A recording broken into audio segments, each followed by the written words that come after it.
Welcome back in, everybody. It's the 21 off season, Kansas City Chiefs. Hope you're doing well. We're talking about Nick Bolton today. I'm really excited about it. I know most of you have already read and listened to a lot of things about Bolton and long since moved on because the draft happened so long ago, but this is really my first chance to talk about him. And I'm really excited about Nick Bolton, mainly for the prospect that he is, but the original reason that I got excited is because they drafted at this position is because Kansas City has had such subpar play at the linebacker spot over the past 2 or 3 seasons. And what makes it even worse, they paid quite a bit of money for that subpar play. Now, it hasn't been a train wreck at linebacker. You know, with Hitchens and Wilson and some of the other guys that they pulled through, they haven't been horrible, but they haven't been anywhere near good, and they really have been below average. And they've been paying, $9, $10, $11 million to Hitchens each season, and they paid Wilson about $5 million a season, give or take. And that's $15 million in cap space that you have tied up in 2 players who really not really getting the job done.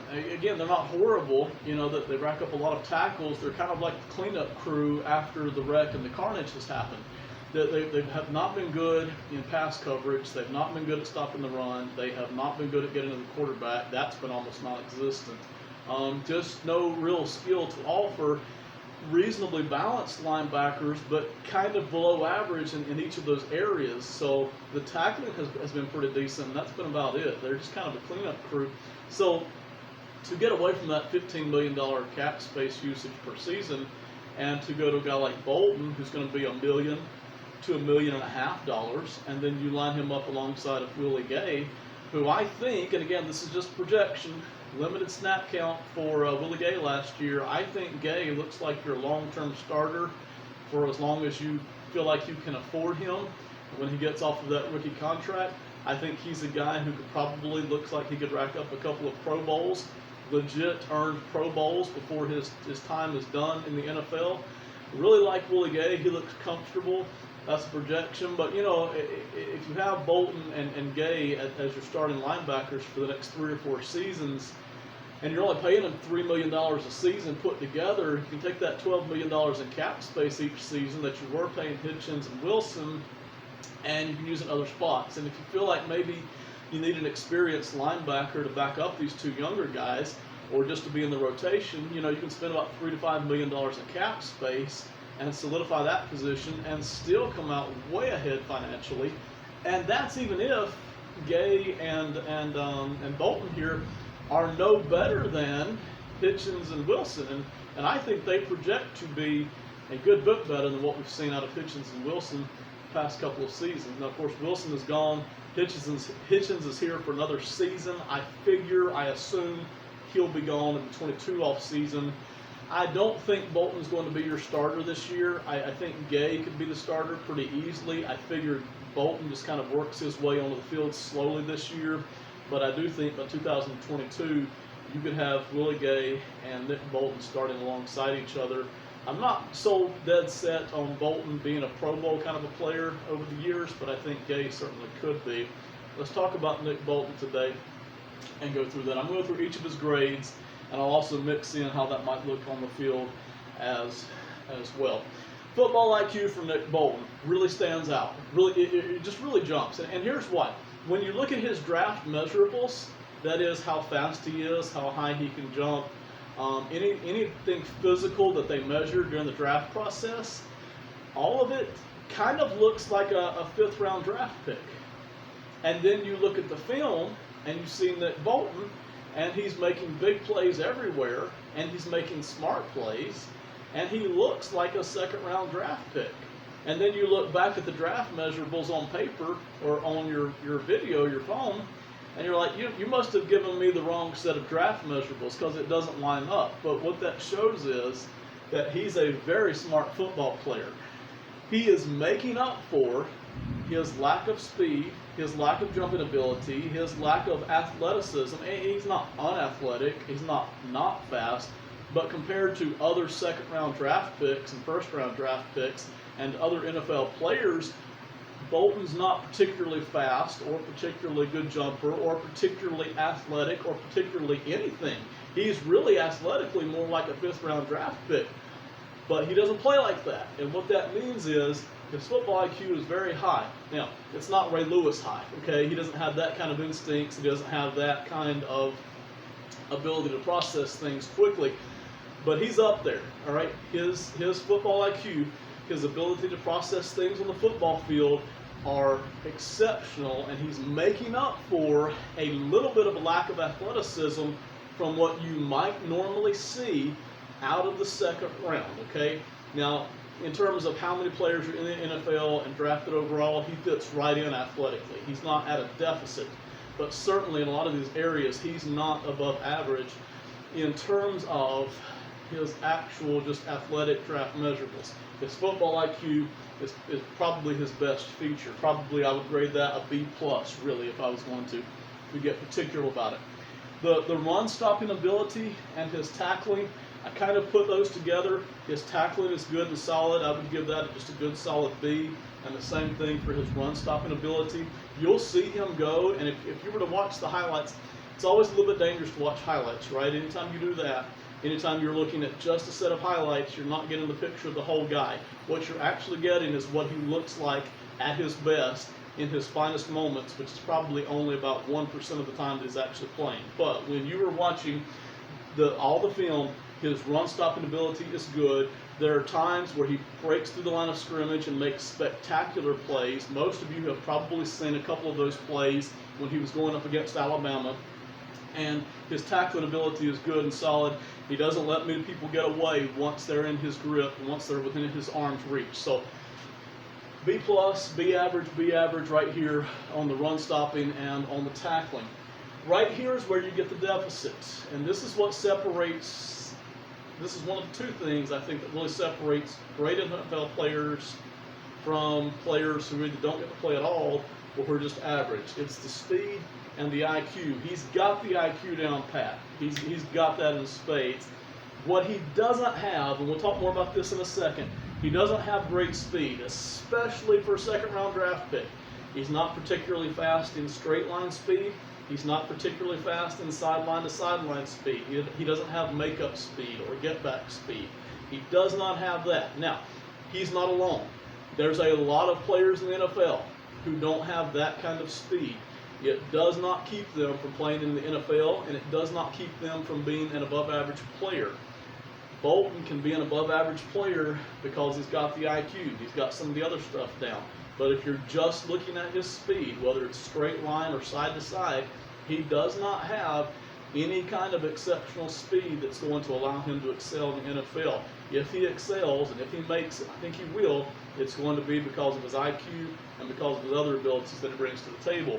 Some of those abilities are cover skills and his ball skills for a linebacker. He's kind of a modern linebacker, okay?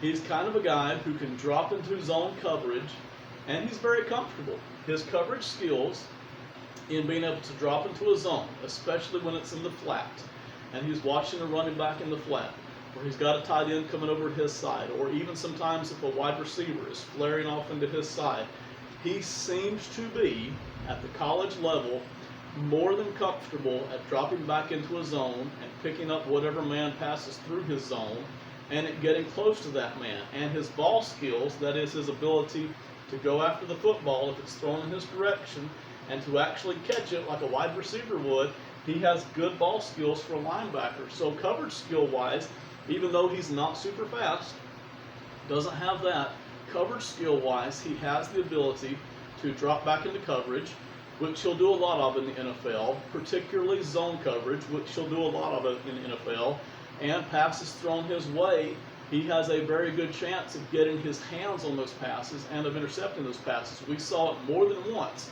on the film against several different teams that he played in college of him catching the ball, intercepting it, and taking it back a couple of times, I think even all the way for pick six. He's very comfortable doing that. He's not the kind of linebacker who struggles in space and who really kind of struggles to drop back into that coverage.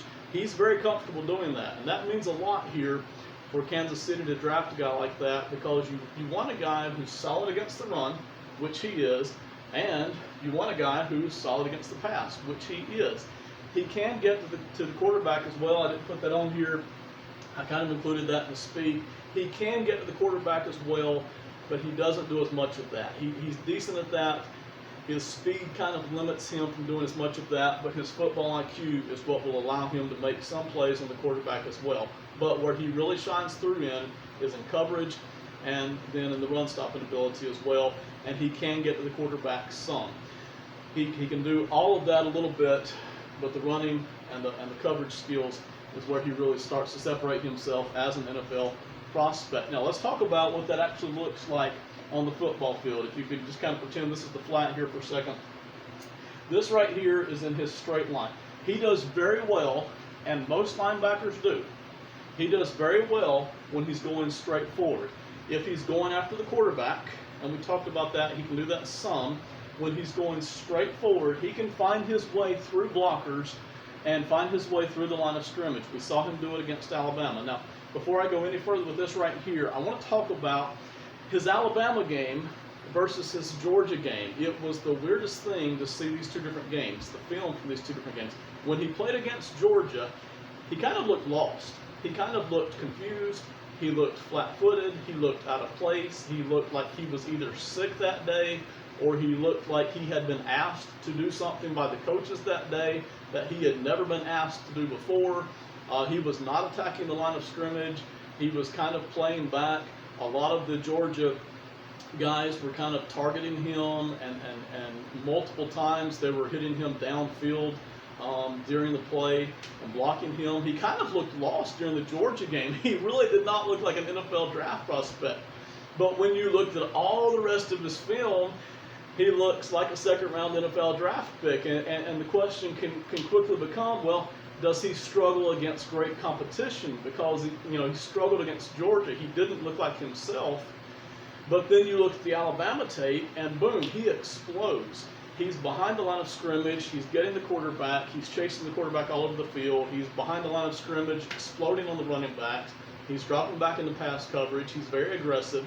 Even in the fourth quarter, and Alabama is as tough as anybody. They are as strong as anybody. They are as physical as anybody when they need to be. Even in the fourth quarter, it was by that time, I think, a 3 or 4 touchdown game in favor of Alabama.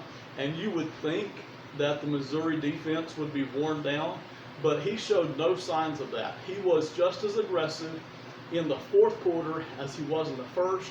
He looked just as fresh, just as energetic. He was everywhere making plays in the fourth quarter, just like he was in the first quarter. He had an exceptional game against Alabama, so I don't think there's any doubt that he can step it up against the big guys, so to speak, against the top competition. Why he looked bad in the Georgia game, I don't know. I don't know if he was feeling bad that day or if his assignment was somehow different that day. Very interesting to see the two different things, but against Alabama, he looked exceptional. So we know he can do it against top competition, because if you can do it against Alabama, you can do it against anybody. But when he's playing straightforward, when he gets to attack straightforward, he looks exceptional. It's almost like something just clicks. He is very aggressive, and I don't know how much Kansas City will be able to allow him to be in attack mode as a linebacker, but on the running plays and on the plays where they want to send him after the quarterback immediately, his ability to do that and to fight through the traffic and to fight through the line of scrimmage, he has that ability, and he has that in spades, and that's why you can see him making plays, so many plays in the backfield against some of these good teams. Where he also looks comfortable at is when he's running out here to stop a running back. So for instance, if a running back is coming out here, he looks very comfortable in getting to the running back, in fighting through the traffic. He's strong enough. He has strength to fight through defenders, to fight through blockers, to fight through traffic, and to find his way to the ball to where he needs to be. Whether it's going straight ahead, which is the most comfortable, or when he's coming out here to a running back who's kicked it to the outside, or on a screen play, he has the ability to fight his way through. Looks very comfortable doing that. He also looks good, and we already mentioned this when we're talking about cover and ball skills. He also looks very good when he goes out to the flat, when he's covering somebody, and this is where a lot of linebackers never have a chance to get to the NFL, because they can't do this right here. They cannot get out to the flat and cover a running back or cover a zone or cover a tight end, or even in some cases, some rare cases, have to cover a screen play to a slot wide receiver. Those kinds of plays, he can do that. A lot of college linebackers cannot do that. They get lost in traffic, they get blocked, they're not fast enough. He is good enough to do all of that, and I think it translates to the NFL level. When he comes out here to the flat, he's very comfortable, whether it's getting on the screens or whether it's just dropping into pass coverage. He is very comfortable and very fluid at all of that. The only real hole in his game that I see, and this is where I start to hedge, when I say that I like Willie Gay and what he brings to the table, this is where I start to hedge on Nick Bolton just a little bit. And it comes back to this speed thing. So, well, he looks so good on the field, and he does until you start to really look at all the film. This speed thing, this is where it catches up to him.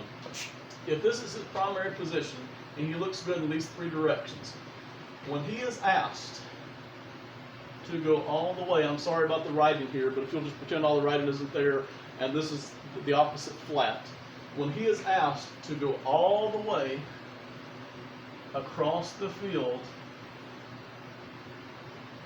on a running play, with the running back going all the way over here, or with the quarterback rolling out, or whatever they're doing, or a wide receiver screen, anything to the opposite side of the field, he struggles with that. If a running back gets the football and he is spying that running back and he gets just a half step behind that running back, even though the running back is still behind the line of scrimmage, Bolton does not have, he has not shown the get back speed, if you will, whatever phrase you want to call it. I call it get back speed, or I call it make up speed. He does not have the ability, he does not have the speed to make up for any lost ground that he may have had. So a running back that gets over here on this side, if it's his responsibility to get over there and make a play, now usually it's going to be the defensive end responsibility of this linebacker, but if you're asking him to get over there and make a play, he really does not have that kind of speed. Ray Lewis had that kind of ability to make those kinds of plays.